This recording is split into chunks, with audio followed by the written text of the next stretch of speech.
Être une femme, une maman, une entrepreneure n'est pas de tout repos. J'ai créé Merci Mec pour vous parler de neuroatypie, d'hypersensibilité, mais également d'emprise, de manipulation et de violence conjugale. À travers ces épisodes, je vous parlerai de moi, des personnes que j'ai pu rencontrer, du vécu de certaines femmes et surtout de comment faire pour passer de victime à puissante. Alors bienvenue dans Merci Mec. Hello! Aujourd'hui, j'avais envie de vous parler du fait de trouver son équilibre. Pourquoi ce sujet? Pourquoi ce thème de ce nouvel épisode? Eh bien, parce que je suis tombée sur la phrase que vous connaissez peut-être. La vie est comme une bicyclette. Il faut avancer pour ne pas perdre l'équilibre. J'ai vu cette phrase mais des dizaines de fois, cette citation, et je me disais: «Oui, très bien». Elle me passait et puis en fait, comme dit l'expression, elle rentrait par une oreille, elle ressortait par l'autre. Et puis ce matin, je relis cette phrase et je me dis: «Oui, c'est vrai en fait». Hem, C'est-à-dire que, dans mon parcours de vie, j'ai dû continuer d'avancer, même si ça me faisait peur, même si c'était difficile. Hem, Même si parfois je prenais pas le bon chemin, mais ça m'a toujours permis de trouver mon équilibre ou en tout cas de réajuster des choses. Et c'est pour ça que je me suis dit que ça pouvait être intéressant de faire cet épisode et de vous en parler. J'ai commencé ma journée, ma semaine, par faire une séance de sophrologie collective et je me suis dit: «Tiens, si on faisait cet exercice qui est à la base un exercice de sophro, mais aussi un exercice de yoga qui permet effectivement de trouver son équilibre, mais de travailler sur son ancrage. C'est un exercice tout simple. On peut l'utiliser avec une chaise devant soi si c'est compliqué. Le but, c'est de passer de la position debout sur deux pieds à la position debout sur une seule jambe. Et là, l'idée, c'était pas du tout de le prendre comme un exercice de yoga. C'était de conscientiser le fait d'être sur deux jambes, debout, et donc de tenir correctement, d'être à l'aplomb, d'être ancré dans le sol, et puis de se dire, je vais devoir passer sur une seule jambe. Comment je fais pour y arriver? Ça peut paraître basico-basique, mais comment je fais pour y arriver? Il va falloir que mon corps s'adapte, il va falloir que mon corps trouve des solutions, il va falloir que mon cerveau appréhende certaines peurs, parce que pour certaines personnes, c'est difficile déjà de passer sur une seule jambe pour être en équilibre. Peut-être que mon cerveau va se dire: «Je vais pas y arriver, donc j'essaye pas». Ou alors: «J'essaye, mais de toute façon, je suis nulle, j'y arriverai pas». Ou «C'est trop facile» et finalement, ben, je me rends compte que c'est pas si facile que ça. Comment je fais quand j'y arrive et que je suis dans la position sur une seule jambe et que finalement, c'est pas si facile que ça de rester sur une seule jambe et de tenir à l'aplomb sur une seule jambe? Et comment mon corps fait parce qu'il va peut-être devoir se suradapter. Et du coup, on a fait cet exercice-là avec mes élèves pendant quelques minutes. Et au bout d'un moment, je leur ai dit: «OK, vous avez testé les deux jambes, peut-être d'ailleurs qu'il y a une jambe sur laquelle c'est plus facile que sur l'autre. Mais comment vous faites? Comment vous avez fait? Est-ce que vous avez pris conscience de certaines choses?» Donc on s'est posé sur sa chaise, chacun sur sa chaise, et voilà, je leur ai fait le parallèle avec juste cet exercice et ce qu'on fait simplement, entre guillemets, dans la vie. C'est-à-dire que dans la vie, on est obligé de trouver son équilibre. On se suradapte parfois, pas pour soi, mais peut-être pour les autres parfois, pour la société, pour les générations précédentes qui nous ont mis des choses dans la tête peut-être, parce qu'on a l'impression qu'on ne va pas y arriver et que on se dit que il faut à tout prix qu'on y arrive pour montrer, pour prouver, etc. Et du coup, je leur ai demandé de s'asseoir sur leur chaise, de fermer les yeux et de conscientiser et de peut-être projeter ce que ça leur a permis de comprendre peut-être, ou pas tout de suite, et que peut-être ça va faire son chemin pour se dire « Ok, j'ai fait cet exercice et dans ma vie, qu'est-ce qui se passe? Est-ce que j'ai besoin de me suradapter? Est-ce que j'ai des peurs? Est-ce que j'arrive à trouver un équilibre? Est-ce que parfois je pense plus aux autres qu'à moi et que du coup j'ai pas ce bon équilibre ?» Et du coup, ça leur a permis de prendre un petit temps, non pas pour culpabiliser, non pas pour juger, mais pour se dire « Ok, alors je fais un point là sur ma vie et qu'est-ce que je mets en place quotidiennement pour trouver cet équilibre ?» Donc voilà, c'est l'idée de ce post aujourd'hui et peut-être faites cet exercice-là. Posez-vous dans un endroit et dites-vous: est-ce que j'arrive à trouver l'équilibre sur ce simple exercice? Peut-être aussi de le faire avec quelqu'un et de vous dire: ah, il n'a pas la même technique que moi pour arriver à trouver cet équilibre et c'est OK. Et peut-être que je peux m'aider de sa technique, peut-être que lui va s'appuyer sur moi, peut-être qu'on peut y arriver ensemble, peut-être que c'est aussi ça, trouver son équilibre, de ne pas vouloir faire tout seul ou toute seule. Et l'idée de cet épisode, c'est aussi de pouvoir se poser des questions pour se dire « Ok, alors à partir d'aujourd'hui, qu'est-ce que je fais? Est-ce que j'arrive? Peut-être, c'est OK. » Et de me dire moi, ma vie est en équilibre et je trouve le juste équilibre. Ou peut-être il faut que je réadapte certaines choses, que je trouve des solutions pour d'autres, que je garde certaines façons de faire dans ma vie et que peut-être je vais pouvoir trouver d'autres choses pour continuer à être heureux ou heureuse. Donc voilà, l'idée c'est de se poser des tas de questions pendant tout cet épisode. Déjà, volontairement, dans mon titre, j'ai mis « Trouve ton équilibre ».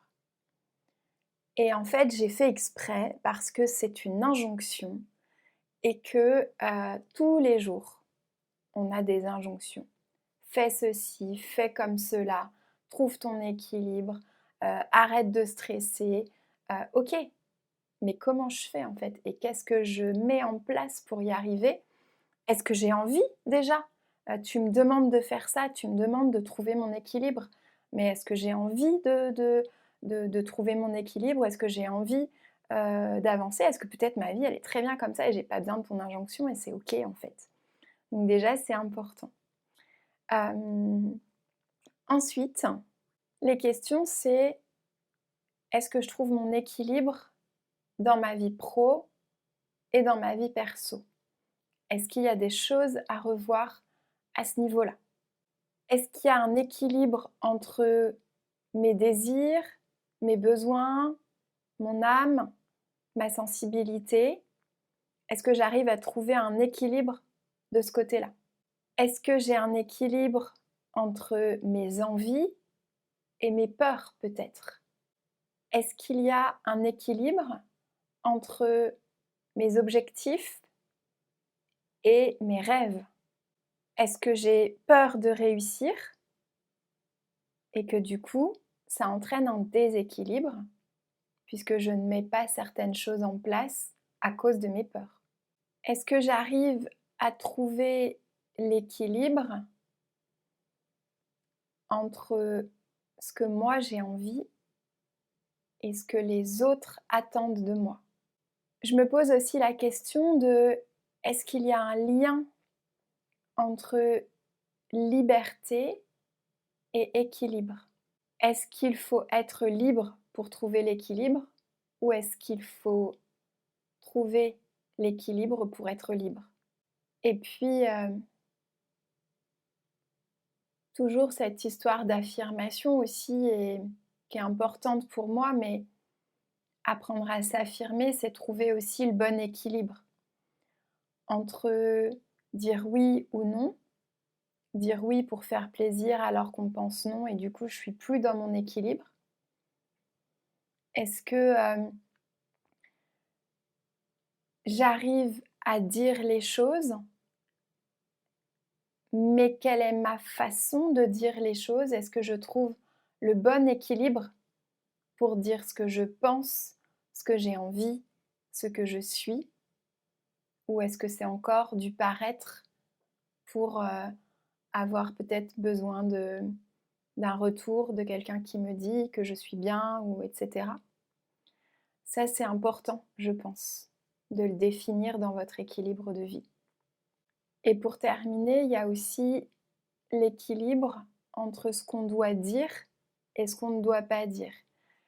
Et peut-être, je mets ce peut-être entre guillemets, quand on est une femme, il y a des choses qu'on peut dire, des choses qu'on doit ou qu'on ne doit pas dire.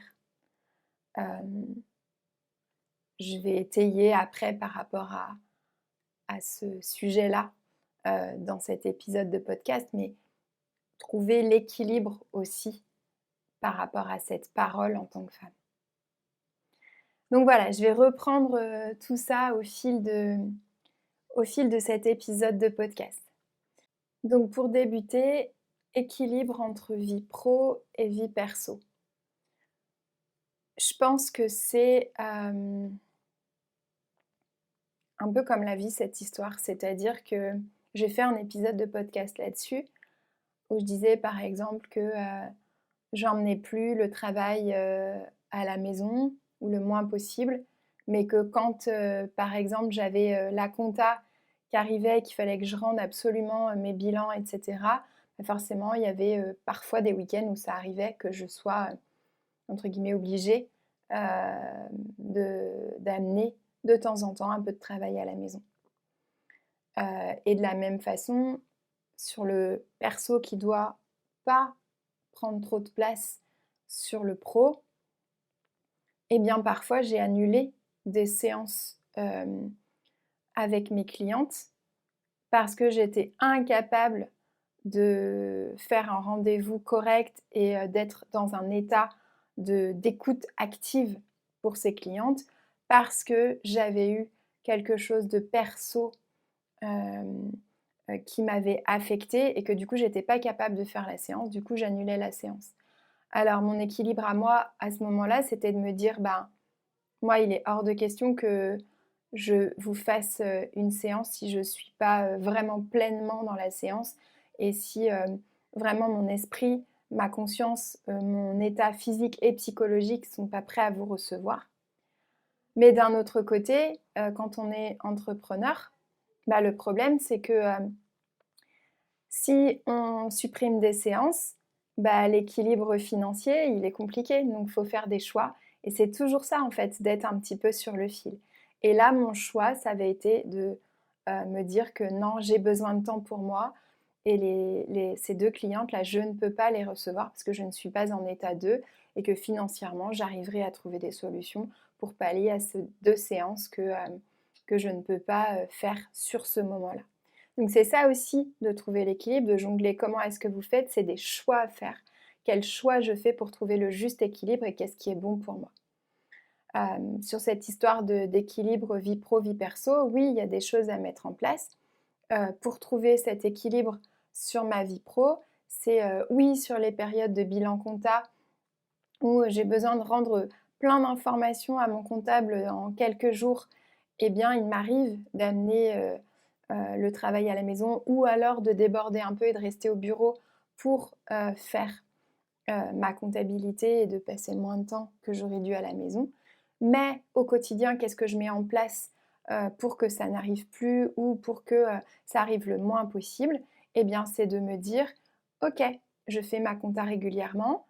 Est-ce que ça a fonctionné? Chez moi, non. Chez moi, je ne suis pas capable de faire ma compta régulièrement parce que je déteste ça. Parce que ce n'est pas une excuse, mais ça fait partie de moi. J'ai un TDAH qui fait que la procrastination sur les choses qu'on déteste, eh bien forcément c'est amplifié. Donc moi, la compta, autant vous dire que procrastination plus. Donc qu'est-ce que je mettais en place pour avoir un équilibre vie pro, vie perso par rapport à cette histoire de compta? Eh bien je délègue. Donc j'ai déjà délégué, entre guillemets, parce que j'ai pas le choix, que je suis en société, donc j'ai l'obligation d'avoir un comptable. Mais du coup, depuis quelque temps, j'ai pris une personne qui va venir pointer ma comptabilité, qui va venir envoyer les factures à mes clients, gérer l'envoi des loyers pour les bureaux que je loue dans mon centre de bien-être. Et du coup, c'était quel équilibre? Ok, ça va me coûter tant, mais qu'est-ce que ça me fait gagner? Ah bah, ça me fait gagner du temps, euh, du mental, si je peux dire, de la santé mentale, parce que vraiment, c'était quelque chose de terrible pour moi. Et oui, ça me fait, entre guillemets, perdre de l'argent, mais ce temps-là, je peux le remettre dans autre chose. Et j'ai toute confiance dans la personne qui gère et à qui je délègue cette comptabilité. Donc, j'ai trouvé mon équilibre comme ça. Donc ça, c'est vraiment comment je fais et comment moi, j'ai trouvé des stratégies pour trouver cet équilibre entre vie pro et vie perso. Je continue avec équilibre entre mon âme, mes désirs et la vraie vie. Alors, équilibre entre mon âme, mes désirs et la vraie vie. Moi, je suis une créative, une personne qui a besoin d'avancer, d'avoir plein de projets, qui a des idées, des dizaines à la minute. Et du coup, parfois, ça peut m'envahir. Et parfois, je peux partir dans des trucs un peu farfelus, de me dire « Ah ouais, il faut qu'on fasse ça, il faut qu'on avance, il faut qu'on aille là-dedans, puis il faut qu'on monte tel projet et tout ça. » Et il m'est arrivé régulièrement de m'éparpiller.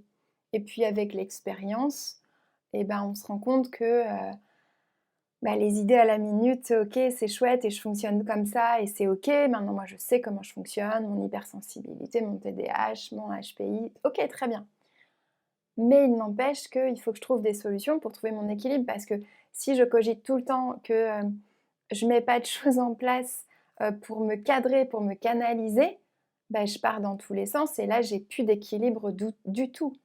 Donc, c'est comment je fais pour mettre aussi tout ça, de garder une vie qui me plaît, un boulot que je kiffe tous les jours, sans partir dans des trucs totalement farfelus, et qui me font perdre du temps et qui ne me font pas gagner d'argent.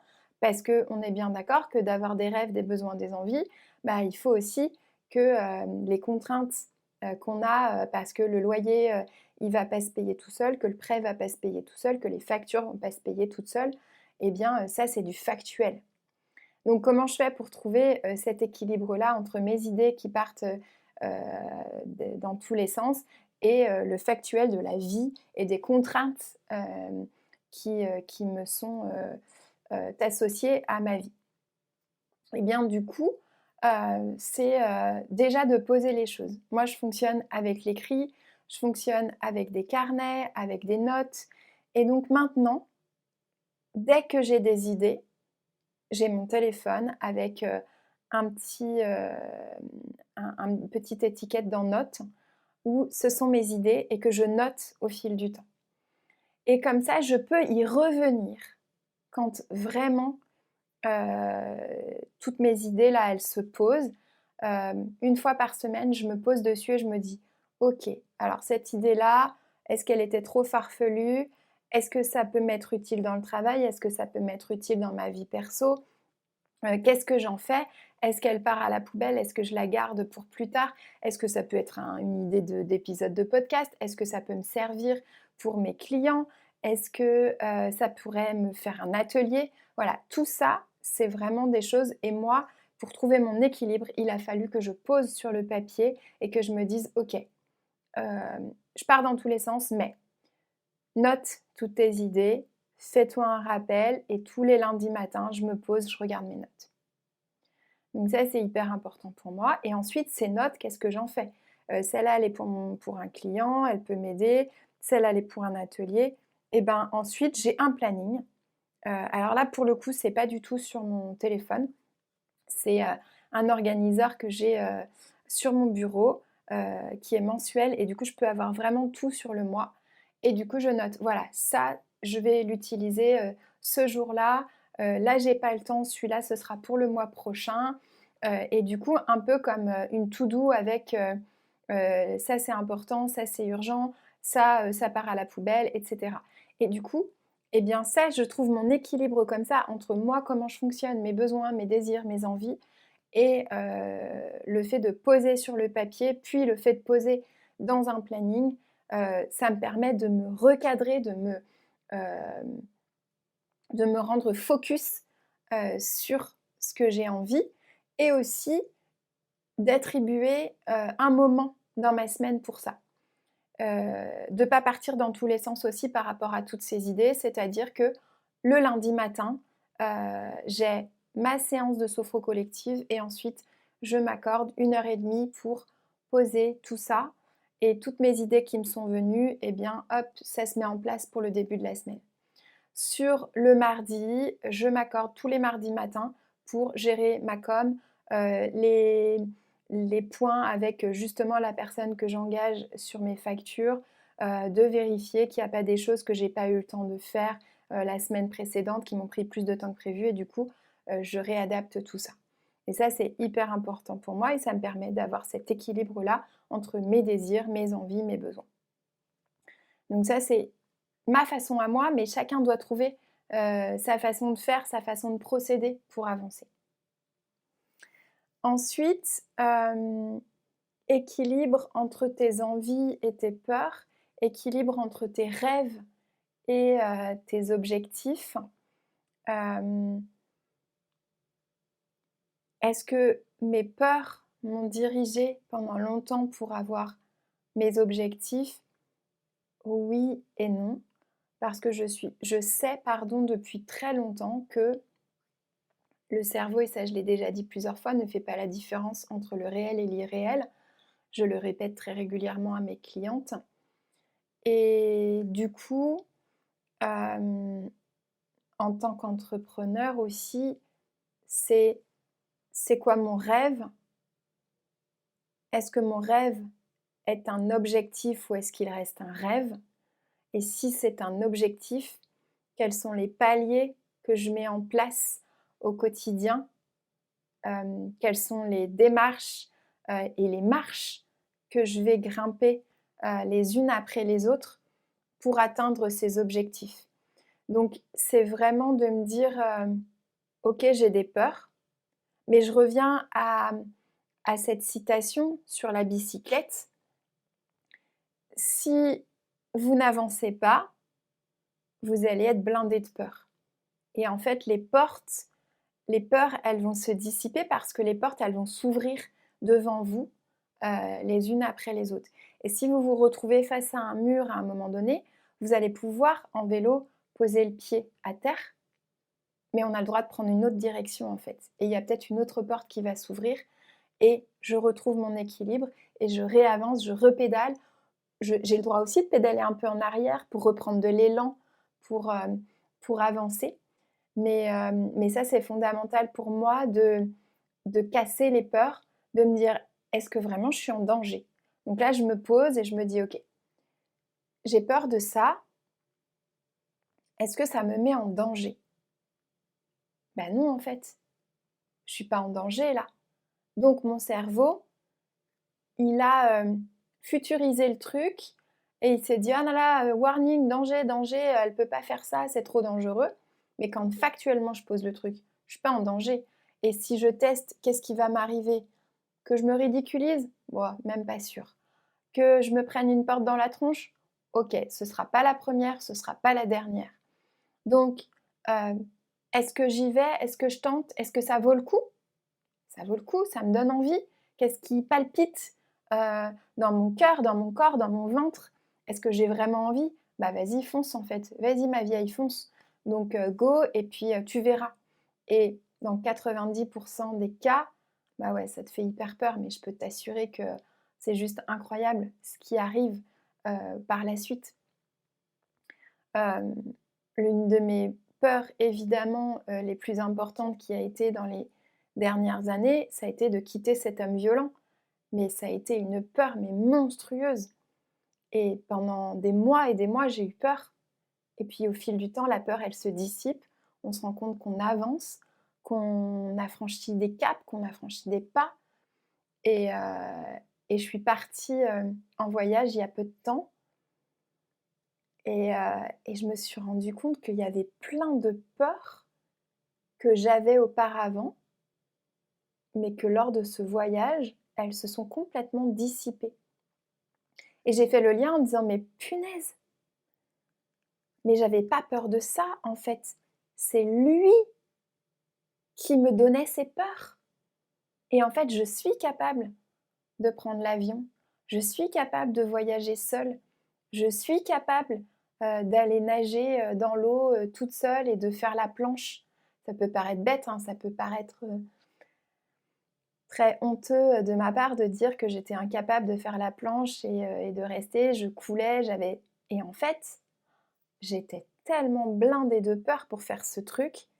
Et là, je pars en voyage seule et je me retrouve à la piscine puis à la mer.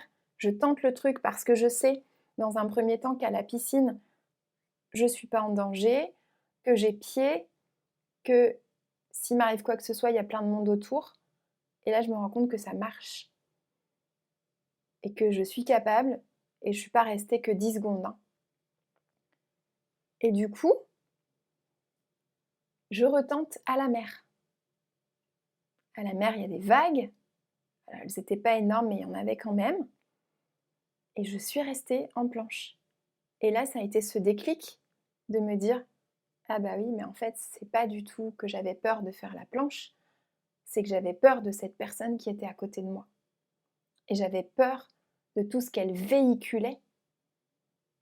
Et donc, ça m'empêchait parce que moi, mon corps, il était en incapacité de faire ça à proximité de cette personne. Et donc, mais en fait, j'ai réussi à trouver mon équilibre en quittant cette personne et en avançant petit pas par petit pas pour retrouver des choses où je me disais que j'étais incapable de les faire et finalement, bah, tu es tout à fait capable. Donc voilà, posez-vous des questions par rapport à ça entre équilibre et peur. Est-ce que vraiment je suis en danger? Est-ce que ces peurs viennent de moi? Et du coup, j'enchaîne sur est-ce que les peurs viennent de mes ancêtres, de mon patron, d'une personne, d'injonctions qu'on nous dit, de la société, et comment je fais pour trouver mon équilibre face à ça. Bah c'est ça aussi en fait, c'est de vous dire, ok, est-ce que ces peurs-là, est-ce que pour trouver ce juste équilibre, pose-toi cette question-là. Est-ce que là, ce que je suis en train de mettre en place, les peurs ou les portes qui se ferment devant moi, est-ce que c'est parce qu'il y a des choses qui ne m'appartiennent pas peut-être, qui m'empêchent d'avancer? Est-ce que j'ai pas intérêt de me libérer de ces peurs, de ce que m'a dit ma grand-mère, de ce que m'a dit mon père, de ce que m'a dit cet homme, de ce que me dit mon patron, de ce que me dit la société? Est-ce qu'il ne faut pas que je réussisse à m'en libérer? Et comment je fais pour m'en libérer? Mais là, pour le coup, ce n'est pas l'objet de cet épisode.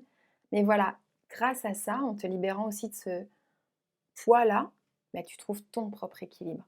Et souvent, quand on dit équilibre, ben, c'est d'abord penser à soi. C'est ton équilibre. Toi qui vas pouvoir mettre des choses en place. Donc ça, encore une fois, pour moi, c'est fondamental. Qu'est-ce que je vous disais par rapport à l'équilibre? Ah oui! Est-ce que l'équilibre est en lien avec la liberté? Est-ce que le fait d'être libre va, me donner un équilibre? Ou est-ce qu'il faut que je trouve mon équilibre pour être libre? Alors, je ne suis pas philosophe, je n'ai pas la réponse à cette question et je pense clairement que ça peut être les 2 cas.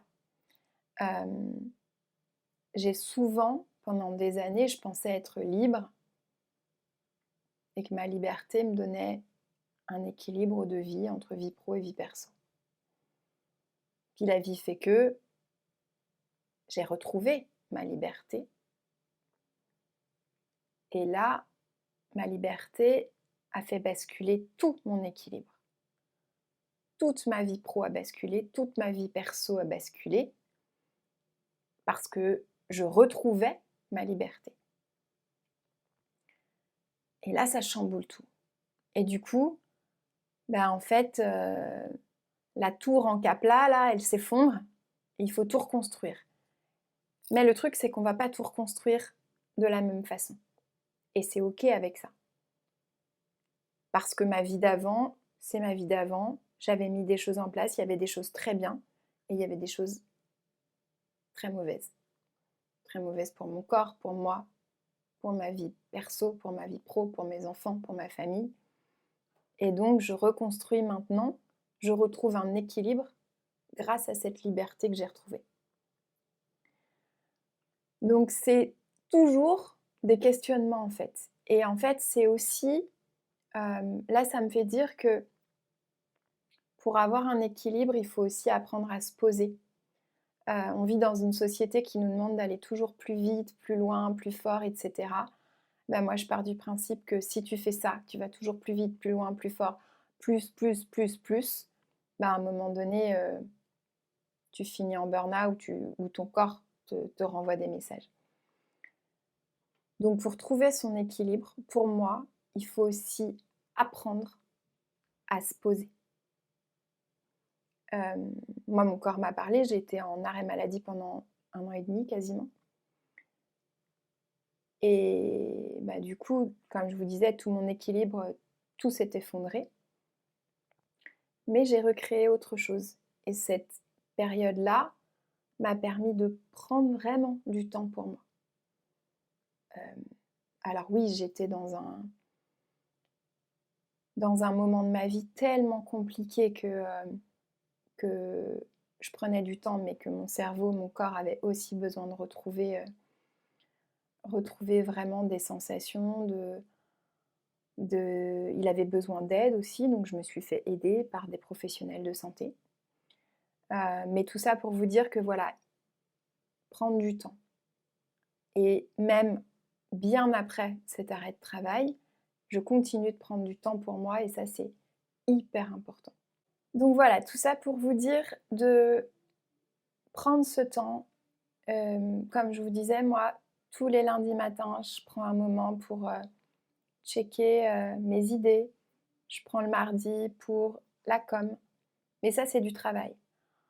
Et je prends aussi un temps, toutes les semaines, pour moi, rien que pour moi. Un temps à ne rien faire. Un temps à lire. Un temps pour écrire. Un temps pour écouter de la musique. Un temps pour méditer. Un temps pour aller faire une activité avec des copines. Mais un temps, rien que pour moi, où je décide. Vous allez me dire, oui, mais moi, j'ai pas le temps avec la vie que je mène. Non, on a toujours le choix de prendre le temps. Je vous demande pas de prendre 3 heures par semaine. Je vous demande de prendre, je vous le propose. Après, vous disposez. Mais c'est aussi de se dire, ok, je prends 5 minutes là pour faire un exercice de respi. Je prends 10 minutes pour passer un coup de fil à une personne qui me fait du bien. Mais ça, c'est aussi trouver son équilibre, enfin, je pense.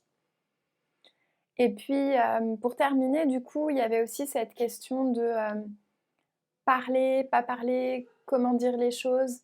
Alors là, il y a plusieurs aspects. Je vais repartir, moi, sur les choix que j'ai faits. Donc par rapport aux violences que j'ai vécues, parler ou pas parler? Mais en fait, moi, j'ai trouvé mon équilibre dans le fait d'écrire un livre pour aider les femmes, dans le fait d'en parler dans mes épisodes de podcast, dans le fait d'être interviewée, hem, d'en parler, à des clientes, d'en parler autour de moi quand on me pose la question et d'oser dire, ce qui s'est passé. Parce que dans un premier temps, oui, ça faisait partie de ma reconstruction et j'ai trouvé mon équilibre aussi, là-dedans. Par contre, il y a des choses qu'on ne peut pas dire, certaines choses qu'on ne peut pas dire.